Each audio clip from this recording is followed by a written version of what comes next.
Hello and welcome students. In this video, we are going to discuss the true false not given question of the IELTS reading test. We are going to discuss 7 rules that you need to keep in mind when you are solving true false not given question in your IELTS reading test. IELTS का reading का test वैसे students को बहुत difficult लगता है, लेकिन जो true false not given का क्वेश्चन है ये सबसे ज़्यादा गलत होने वाला क्वेश्चन है। इसकी रीज़न ये है कि इसमें ना सिर्फ आपने कॉम्प्रिहेंशन मेक करनी होती है स्टेटमेंट्स की, बल्कि आपने कंपैरिजन भी बिल्ड करना होता है कि क्वेश्चन की स्टेटमेंट पैसेज में मौजूद है और अगर मौजूद है तो इज इट ट्रू और फॉल्स। सो आज की वीडियो में ना सिर्फ मैं आपको एग्जैक्ट स्ट्रेटजी बताऊंगी कि इस तरह के क्वेश्चंस को किस तरह से सॉल्व किया जाता है, बल्कि मैं आपको कैम्ब्रिज की बुक 19 से ट्रू फॉल्स नॉट गिवन के क्वेश्चन सॉल्व करके दिखाऊंगी। इस तरह के क्वेश्चंस को सॉल्व करने से पहले हम कुछ डेफिनेशंस को अंडरस्टैंड करेंगे जिनका समझना बहुत जरूरी है इस टाइप के क्वेश्चंस को सॉल्व करने के लिए। ये डेफिनेशंस हैं जी 3 वर्ड्स की, या चलें 4 वर्ड्स कह लें आप। True, false, not given. अगर तो क्वेश्चन की स्टेटमेंट का मीनिंग 100% मैच करता है पैसेज की इंफॉर्मेशन से, वर्ड्स का सेम होना जरूरी नहीं है, तो इसका मतलब है कि ये ट्रू है। यहाँ पे इस बात का बच्चे ख्याल नहीं रखते कि वर्ड्स का सेम होना जरूरी नहीं है, मीनिंग सेम होना चाहिए। अगर क्वेश्चन की स्टेटमेंट पैसेज की इंफॉर्मेशन से ऑपोजिट होती है, यानी इंफॉर्मेशन गिवन है लेकिन वो कॉन्ट्राडिक्ट कर रही है उस चीज से जो कि आपके पैसेज में मौजूद है, तो ये होगा आपका फॉल्स। नॉट गिवन सबसे ज्यादा ट्रिकी है। नॉट गिवन आपकी स्टेटमेंट तब होगी जब स्टेटमेंट में मौजूद इंफॉर्मेशन आपके पैसेज में गिवन नहीं है, बिल्कुल गिवन नहीं है। हो सकता है उस तरह के वर्ड्स गिवन हो लेकिन जो एक्चुअल स्टेटमेंट में आपसे क्वेश्चन पूछा गया है वो वहां पे नहीं गिवन, तो दैट इज नॉट गिवन। यहाँ पे एक और इम्पोर्टेंट चीज जो स्टूडेंट्स जो है वो मिस कर जाते हैं वो है the difference between no and not given. No का मतलब ये है कि क्वेश्चन स्टेटमेंट में जो इन्फॉर्मेशन दी गई है वो पैसेज में राइटर ने उससे कॉन्ट्राडिक्ट किया है या उससे कहा है ये उसकी ऑपोजिट बात है, इसको हम कहेंगे नो। लेकिन आपको क्वेश्चन है नॉट गिवन जिसका मीनिंग है कि this view is neither confirmed by the writer not denied, यानी इस व्यू को राइटर ने ना कंफर्म किया है ना ही डिनाई किया है। This question type checks that whether or not you can understand the writer's opinion and ideas. क्या आपको अंडरस्टैंडिंग हो रही है कि राइटर ने जो ओपिनियन या अपना आइडिया डिस्कस किया है उसका क्या एक्चुअल में मीनिंग क्या है। दैट इज वाई जब भी इस तरह के क्वेश्चन आते हैं तो जो टेक्स्ट होता है उसमें या तो टेक्स्ट में डिफरेंट आर्ग्यूमेंट्स यूज किए होते हैं या फिर डिफरेंट व्यू पॉइंट्स यूज किए होते हैं, यानी लिखा होगा कि राइटर ये सोचते हैं या इस बात पे बिलीव करते हैं। इसमें आपका टेस्ट हो रहा होता है कि आप क्या इस चीज को असेस कर सकते हैं कि राइटर का इस बात पे क्या व्यू पॉइंट है या राइटर का क्या आर्ग्यूमेंट है। इस टाइप के क्वेश्चंस को सॉल्व करने का एक सबसे इंपॉर्टेंट पॉइंट आपने याद रखना है, never use the knowledge that you have outside of the passage. जो आपका नॉलेज पर्सनल नॉलेज है उस टॉपिक के बारे में वो आपने यूज नहीं करना। Your personal knowledge will not come in play in deciding your answers to these type of questions. Now let's solve the test 1 of Cambridge 19 academic reading. Top पे आपको इंस्ट्रक्शंस गिवन है। Do the following statement agree with the information given in the passage. In the boxes 1 to 7 on your answer sheet, write true, false, not given. Your answer will be true if the statement agrees with the information. Your answer will be false if the statement contradicts with the information, and it's not given if there is no information on this. First question is, people had expected Andy Murray to become the world's top tennis player for at least 5 years before 2016. Number 1 thing जो हमने करनी है वो ये है कि keyword ढूंढें अपनी स्टेटमेंट में से और फिर उसको फाइंड आउट करें पैसेज में। So now let's come to the passage. Passage में आपने देखें आपको कीवर्ड यहाँ पे जो मिला है वो है 2016 and now you have to search 2016 जो आपको पैसेज की फर्स्ट सेंटेंस से मिल जाता है इन 2016। सो यहाँ पे एक जो सबसे इंटरेस्टिंग चीज़ होती है, अगर आपको कोई नंबर, कोई डेट, कोई नेम, इस तरह की कोई चीज़ मिलती है तो it's easier for you to scan the passage and find out कि वो नंबर कहाँ पर है और फिर उसके अराउंड रीड करें तो आपकी इन्फॉर्मेशन आपको वहाँ मिल जाएगी। सो फॉर एग्जांपल यहाँ पे उसने कहा 2016। सो अगर मैं पैसेज में देखूँ तो मुझे फर्स्ट सेंटेंस में 2016 नज़र आ रहा है, ठीक है। सो इसका मीनिंग है कि प्रॉबेबली यहाँ पे मेरा आंसर होगा। पैराग्राफिंग की टेक्निक आपको ये समझाती है कि आपका जो फर्स्ट सेंटेंस है of each paragraph that is your topic sentence, और टॉपिक सेंटेंस में आपका मेन आइडिया डिस्कस हो रहा होता है जो ओवरऑल कंप्लीट पैराग्राफ में बात की गई होती है। So I will read the first sentence of this paragraph. In 2016 the British professional tennis player Andy Murray was ranked as the world's number 1. Statement में हमारे पास क्या है 5 years before. पैसेज का first sentence is your topic sentence and last sentence is often conclusion sentence. Conclusion sentence में आपका answer हो सकता है, आपका आंसर टॉपिक सेंटेंस में नहीं है तो first jump to the conclusion sentence हो सकता है वहां पे आपका आंसर हो। Last sentence of this paragraph says yet 5 years previously. Now I know कि मेरा आंसर इस जगह पे होगा बिकॉज क्वेश्चन स्टेटमेंट में वो मुझे क्या कह रहा है 5 years before 2016. सो मेरा आंसर इस प्लेस पे है. Now let's read. He had been regarded as a talented outsider who entered but never won the major tournaments. अब क्वेश्चन स्टेटमेंट में उसने हमें ये बात कही कि लोग एक्सपेक्ट करते थे कि वो नंबर 1 बनेगा, लेकिन पैसेज में लिखा है कि लोग उसे टैलेंटेड आउटसाइडर समझते थे जो कभी भी टूर्नामेंट्स नहीं जीता. सो ये बात जो है वो कॉन्ट्राडिक्ट कर गई है, ऑपोजिट हो गई है. एक तरफ है a talented outsider who never won और दूसरी तरफ है expected to become world's top player. ये बातें आपस में कॉन्ट्राडिक्ट कर रही हैं. सो इसका आंसर होगा फॉल्स. देखिए यहाँ पे जो एक ट्रैप है उसको समझते हैं. क्वेश्चन में और स्टेटमेंट में दोनों जगह पे 5 years लिखा है. आपको लगेगा कि टाइम बराबर है, टाइम सेम बात की गई है, तो आई थिंक इसका आंसर ट्रू होगा. नहीं, आपने उसको फर्दर भी रीड करना है कि क्या इन्फॉर्मेशन मैच कर रही है मेरी स्टेटमेंट से. जो पैसेज में इन्फॉर्मेशन गिवन है अगर तो वो आपकी स्टेटमेंट से मैच करेगी तभी वो ट्रू होगी. वर्ड्स को नहीं मैच करना आपने. अगर आप वर्ड्स को मैच करेंगे तो फिर आप अपने आंसर्स बहुत गलत करेंगे ट्रू फॉल्स नॉट गिवन के. इसको मैं कहती हूँ कि ये आपका एक डिटेल ट्रैप है. यानी उसने आपको कोई डिटेल मेंशन की है जो कि पैसेज में भी उसने मेंशन की है, कोई नेम, कोई डेट, कोई भी ऐसा नंबर जिसे देख के आपको लगे कि ओह मेरा आंसर ये यहाँ पे भी गिवन है 5 years, यहाँ पे गिवन है 5 years, इसका मतलब ये ट्रू है. आपने पहले डिटेल में रीड करना है कि पैसेज का क्लेम क्या है, इंफॉर्मेशन क्या कह रही है, और फिर आपने अपने क्वेश्चन से उसको टैली करना है. जहां पे आपको इन्फॉर्मेशन मैच होती हुई लगे वो आपका आंसर ट्रू होगा, और जहां पे इन्फॉर्मेशन ऑपोजिट हो that statement is false. Second statement को देखते हैं. The change that Andy Murray made to his rackets attracted a lot of attention. अब इसको हम पैसेज में लोकेट करते हैं. फर्स्ट स्टेटमेंट का आंसर मुझे फर्स्ट पैराग्राफ में मिला था, तो ऑटोमेटिकली बिकॉज आइल्स के क्वेश्चंस मोस्टली आपका ऑर्डर फॉलो करते हैं, तो मैं भी अब सेकंड पैराग्राफ में आ गई हूँ. I am reading the first sentence which is the topic sentence of this paragraph to understand कि इस पैराग्राफ में क्या बात हो रही है. Of the changes that account for his transformation, one of the visible and widely publicised in 2011, Murray invited former number 1 player Ivan Lendl onto his coach. So यहाँ पे एक और चेंज की बात हो रही है, नॉट द चेंज जो हमें स्टेटमेंट में मेंशन्ड है. सो मैं नेक्स्ट इसका सेंटेंस देखती हूँ. अनदर चेंज, एक और चेंज की बात, maybe this is the change, was so subtle as to pass more or less unnoticed. ये चेंज किस चीज का था? Like many players Murray had long preferred a racket that consists of 2 types of strings. अच्छा, अब यहाँ पे उसने रैकेट की स्ट्रिंग्स की बात करना शुरू कर दी. He switched to a synthetic string for the mains. A small change perhaps, but its importance should not be underestimated. अच्छा, इसमें जो हमें उसने स्टेटमेंट में जो चीज मेंशन की है उसने लिखा है कि it attracted a lot of attention, और पैसेज में क्या लिखा है? more or less unnoticed. तो ये तो ऑपोजिट हो गया, इसीलिए आपका ये आंसर फॉल्स होगा. एक तरफ है अननोटिस्ड और एक तरफ है attracted a lot of attention. ये बिल्कुल एक दूसरे के ऑपोजिट हैं. So this is a false statement. यहाँ पे जो एक इंपॉर्टेंट बात मैं आपको बताऊंगी कि स्टूडेंट्स क्या करते हैं कि देखते हैं कि चेंज कहाँ लिखा है. मरी और चेंज ये आपके कीवर्ड्स हैं, उनको देखते हैं पैसेज में कहाँ पे लिखा है, and then they locate the information through skimming and scanning, और मोस्टली थ्रू स्कैनिंग वो ढूंढेंगे कि ये वाला कीवर्ड कहाँ पर है.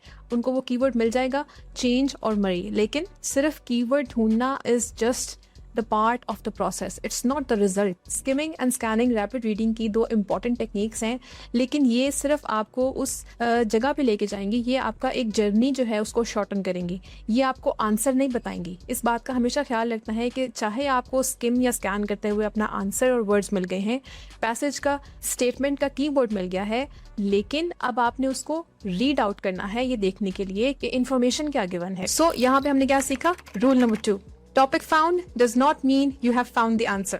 स्किमिंग एंड स्कैनिंग से आप सिर्फ अपने आंसर की पोजीशन को लोकेट करेंगे, आंसर फाइंड नहीं करेंगे. कीवर्ड को पैसेज में लोकेट करना that is your first step. इसीलिए बच्चे बहुत कंफ्यूज होते हैं कि हमने स्किमिंग एंड स्कैनिंग भी सीख ली है, फिर भी हमें हमारे आंसर्स जो हैं वो ठीक नहीं हो रहे, बिकॉज आप रीड नहीं कर रहे, इन्फॉर्मेशन को नहीं समझ रहे. You are just marking your answers on the basis of keyword search. Keyword आपको सिर्फ गाइड करेगा कि ये इन्फॉर्मेशन कहाँ प्रेजेंट है. उस इन्फॉर्मेशन को आपने बाद में रीड करना है और समझना है, ये देखने के लिए कि वो स्टेटमेंट से मैच कर रही है कि नहीं मैच कर रही. Let's read the third statement. Most of the world's top players take a professional racket stringer on tour with them.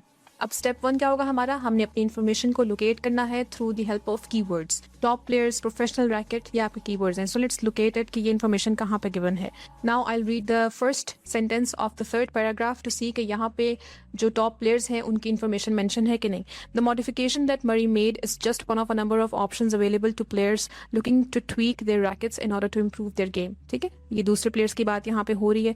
Touring professionals have their rackets customised to their specific needs, said Colin Triplo, a UK-based professional racket stringer. यहाँ पे UK-based professional racket stringer की बात हुई. It's highly important part of performance maximization. Consequently, the specific rackets used by world's elite are not actually readily available to the public. Rather, each racket is individually made to suit the player who uses it. अच्छा, उसने ना आगे कोई और बात शुरू कर दी है. We are particular with our racket specifications. All our rackets are sent from the manufacturer. This इस जगह से हमें मैन्युफैक्चरर जो हैं वो भेजते हैं कस्टमाइज करके रैकेट्स को.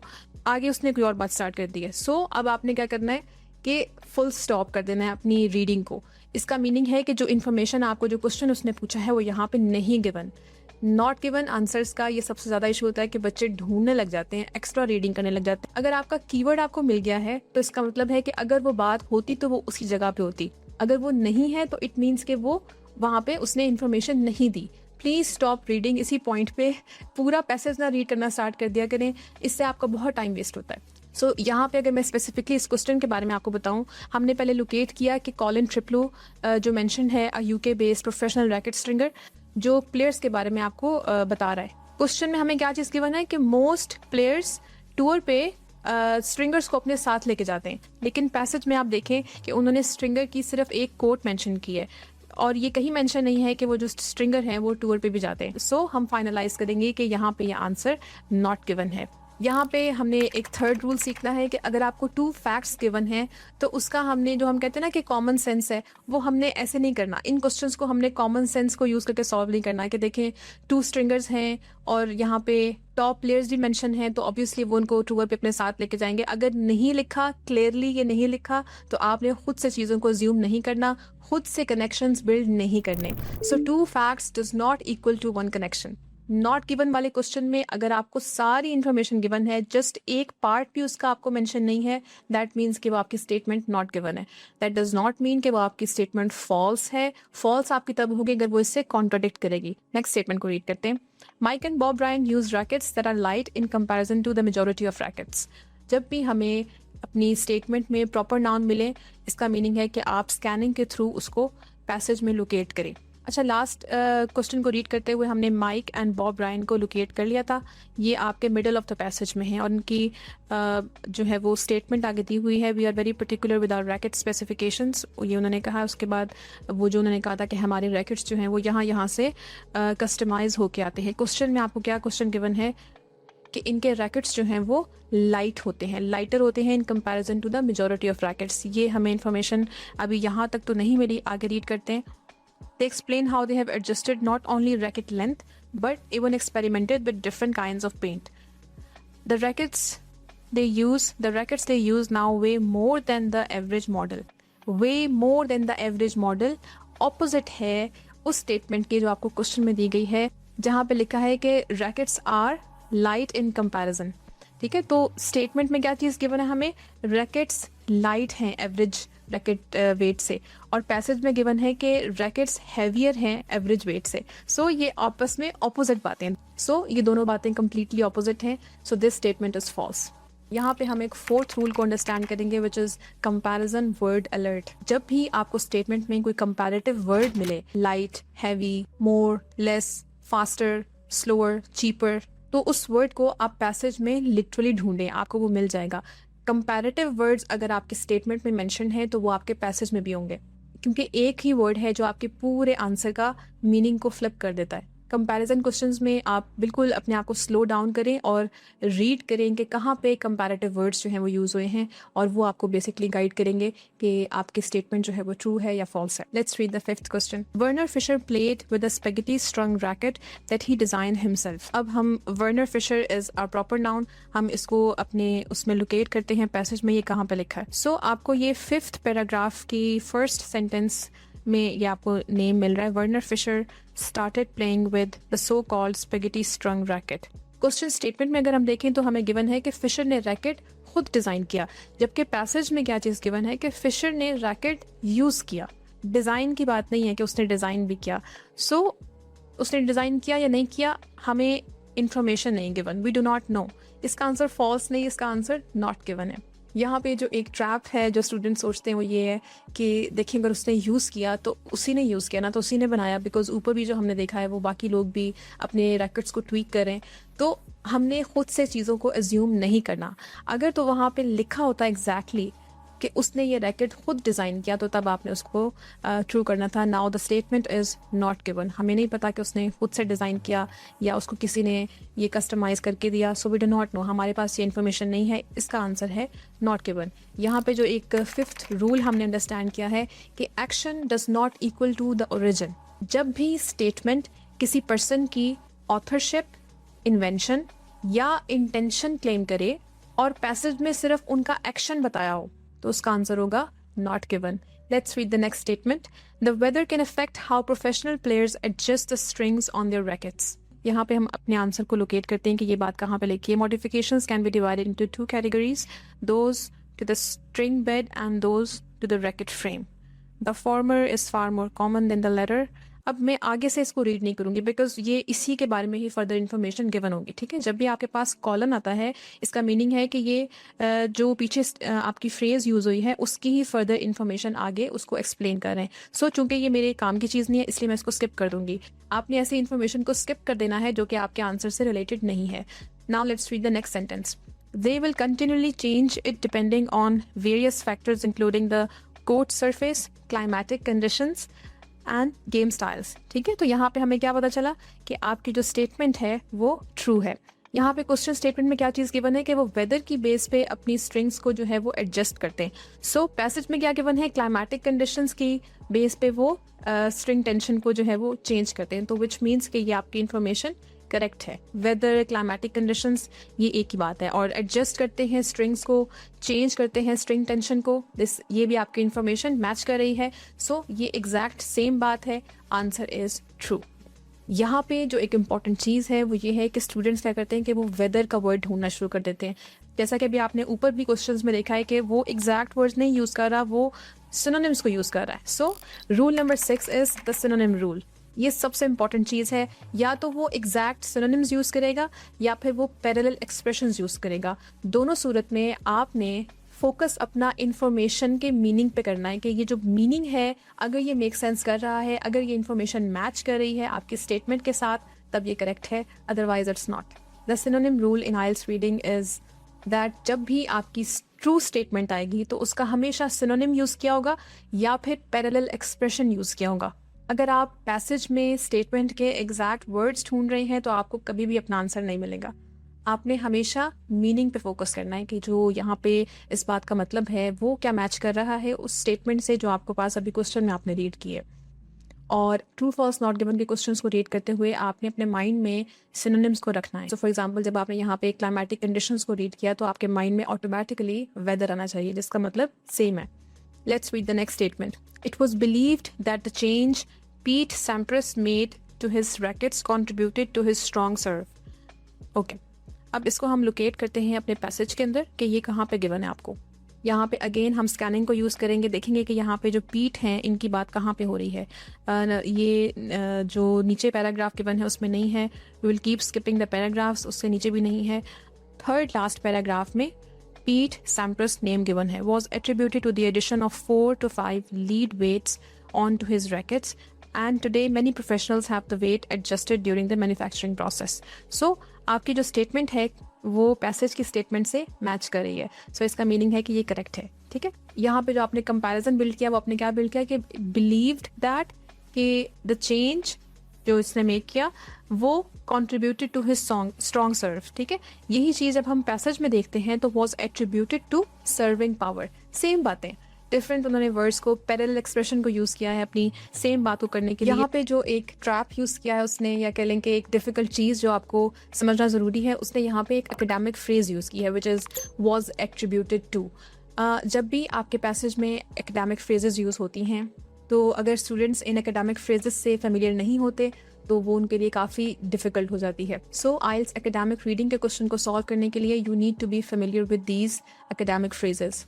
यहीं पे जो रूल नंबर 7 है उसको डिस्कस करते हैं, that academic phrases equals your disguised meanings. यानी पैसेजेस में कुछ फ्रेजेस हैं जो बहुत कॉमनली यूज़ होती हैं और उनके मीनिंग को आपने सर्च करना है, और ये मीनिंग्स जो हैं ये हमेशा सेम रहते हैं। For example was attributed to, इसका मीनिंग है was believe to be caused by. इसी तरह से वॉज रिगार्डेड एज, इसका मीनिंग है वॉज कंसिडर्ड या was seen as. Was credited with, ये बहुत ज़्यादा यूज होता है, क्रेडिटेड विद, तो इसका मीनिंग होता है was believed to be responsible for. इसी तरह से वॉज लिंक्ड टू, इसका मीनिंग है वॉज कनेक्टेड टू या वॉज एसोसिएटेड विद। ये बहुत कॉमनली रिटन फ्रेजेस हैं आपके आइल्स रीडिंग के पैसेजेस में, सो आप इनको याद कर लें। जी स्टूडेंट्स, ये थे आपके true false not given questions और उनसे रिलेटेड 7 रूल्स जिनको आपने फॉलो करना है। I hope today's video was helpful. If you enjoyed the video, please give it a thumbs up and subscribe for more such videos. Thank you.